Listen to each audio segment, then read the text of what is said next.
제가 지금 쓰고 있는 안장이 EC90이라는 안장인데요. 제가 이거를 구매한 게 21년도 초였고 지금 한 5년 정도를 썼어요. 그전에는 제가 썼던 게 스페셜라이즈드에서 나온 페놈 안장을 주로 썼고요. 2014년식 에피콤프 화분을 구매하면서 순정으로 달려나온 안장이었지만 진짜 그거는 되게 편하게 썼습니다. 정확히 말하면은 명칭이 그 페놈 콤프예요. 근데 이 EC90이라는 안장을 쓰게 된 이유가 뭐냐면 제가 라이딩하는 스타일을 바꾸면서 좀 적합한 안장을 찾으려고 하다 보니까 마침 눈에 띈 것도 있었고 가격도 그때 구매 당시에 만원대라는 상대적으로 엄청 저렴한 가격이라서 좀 바로 구매를 했습니다. 근데 지금도 아마 만원대인 걸로 알고 있거든요. 제가 보니까 아직 만원대에 구매가 가능한 걸로 확인이 되긴 하는데요. 더 자세한 거는 이제 옵션까지 확인을 해봐야 알 수 있을 것 같습니다. 이게 지금 24,000원대로 확인되는 제품도 있어가지고 그래서 이거는 만약에 구매를 하신다면 가격은 만원대가 맞는지 결제 전에 꼭 체크해 보시길 바랄게요. 일단 전에는 주로 제가 안장 뒤쪽에 앉아서 페달링을 하는 스타일이었고요. 근데 계속 산을 타다 보니까 싱글 어필 할 때 있잖아요. 그럴 때 이제 안장의 앞코 쪽에 앉아가지고 이제 페달링을 하는 게 편하더라고요. 근데 문제가 발생한 게 자꾸 앞코에 앉아서 어필을 하다 보니까 앞이 좁고 좀 뾰족하게 생기면 이게 회음부 쪽에 약간 통증 같은 게 올라오는 게 느껴졌었거든요. 그래서 안장의 앞쪽이 짧고 넓은 거를 찾게 됐어요. 그러다 보니까 EC90이 값도 싸면서 앞코가 짧고 넓은 이 숏노즈 스타일에 가까워가지고 이게 어쩌면 제가 지향하는 스타일하고 좀 맞아 떨어질 수도 있겠다라는 생각이 든 거죠. 근데 아까 말씀드렸다시피 그 전에 썼던 거는 이제 페놈이었다 그랬잖아요. 근데 페놈 다음에 바로 EC90으로 넘어온 거는 아니거든요. 페놈하고 EC90 사이에 지금 기억으로는 한 4-5개 정도의 안장을 거쳐갔어요. 어떤 거냐면 스페셜에서는 로민하고 아바타를 써봤고요. 그 다음에 피지크 아리온에 그 다음 싱크로스 XR 1.0 그런 식으로 쭉 이제 시행착오를 겪으면서 써왔습니다. 근데 지금 나열한 안장들은 공통점이 뭐냐면 앞코가 길고 좁다는 거예요. 이게 근데 완전 레이싱 컨셉에 맞는 안장들이기 때문에 이렇게 만들어진 게 정상이거든요. 근데 제 스타일은 앞에 앉아도 회음부 압박이 덜 되는 안장을 찾아야 된다는 거죠. 그래서 몇 가지 후보군이 나왔어요. 근데 그 중에 하나가 EC90인 거였고요. 이 안장에서 앞쪽에 앉았을 때 보시면 아시겠지만 전립선 회음부 압박을 덜하게 하려고 이 가운데를 비워놓잖아요. 근데 이 컷아웃을 해놓은 범위가 앞쪽까지 길게 뚫려 있어요. 이 점 때문에 앞코에 앉아서 어필할 때 회음부 압박이 덜하다는 장점이 있습니다. 이 점이 제가 본 최고의 장점이었어요. 그 외로 다른 장점을 뽑자면 100km 이상 가는 중장거리를 탈 때 안장의 가운데나 뒤쪽에 앉게 되는데 그럴 때도 생각보다 편합니다. 이게 지금 좌우폭이 155mm로 굉장히 넓게 설계가 되어 있어서 제 좌골뼈 간격보다는 길 거예요. 그래서 엄밀히 말하면 저는 좀 폭이 더 좁은 안장을 써야 되는 게 맞다는 거죠. 근데도 이게 왜 편하냐, 제가 보니까 완전히 뒤에 앉는 스타일이 아니었고 좀 약간 미묘하게 중간에서 약간 뒷 포지션을 잡는 스타일이라 좌골뼈가 그쪽 부근에 딱 떨어지게 되는 게 느껴지거든요.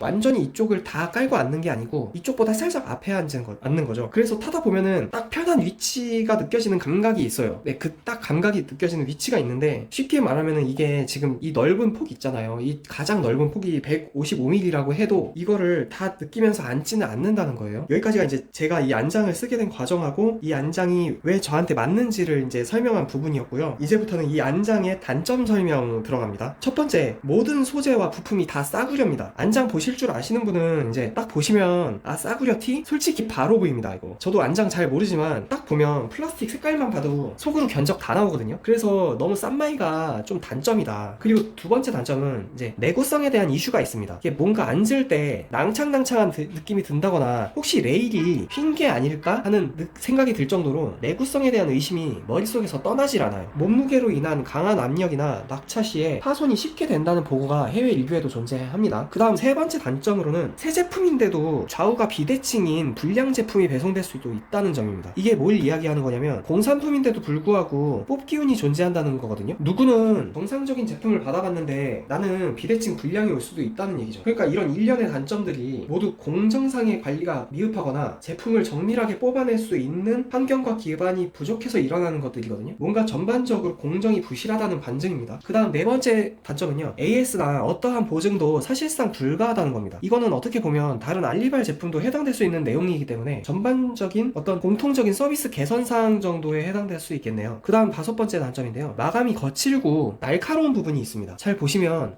하단 플라스틱 플레이트 부분이 끝이 커팅을 하긴 했는데 날카롭게 마감이 된 걸 확인할 수가 있거든요. 잘 보시면 이쪽 아래쪽이나 이 밑에 쪽에 여기 플라스틱 플레이트가 있어요, 검정색. 근데 이쪽이 지금 이렇게 긁어보시면 좀 날카롭게 표현이 되어 있거든요, 이 마감 자체가. 이 안쪽도 플라스틱이 좀 이렇게, 특히 이곳이요, 여기도 그렇고 좀 날카롭게 표현되어 있습니다. 여기가 이게 라이딩 할 때 어떤 요소로 작용되냐면, 자전거복을 보시면 빕숏이라고 있잖아요. 우리가 라이딩 할 때 입는 엉덩이 패드 있는 쫄쫄이 바지요. 그게 이 마감에 스치면서 빕숏의 허벅지 안쪽 부분을 해지게 하거나 심하면 찢어지게 만듭니다. 안장값을 아끼려다가 값비싼 빕숏을 날리게 되는 경우가 생길 수도 있거든요. 이렇게 단점은 이 정도만 생각나는 대로 이야기를 해봤고요. 이게 이제 단점이 있는데 이 안장을 왜 사야 할까라는 물음이 생길 수도 있어요. 이 안장이 아시겠지만 스페셜라이저드의 파워 안장을 모방한 겁니다. 완전히는 아니지만 그 컨셉을 거의 표방한 안장이에요. 근데 파워 안장 가격이 제일 낮은 콤프 등급 같은 경우는 지금 검색했을 때 14만원 정도 되거든요. 근데 콤프 쓰시는 걸로 만족하신다면 바로 콤프를 구입하시는 게 나을 수도 있어요. 근데 우리가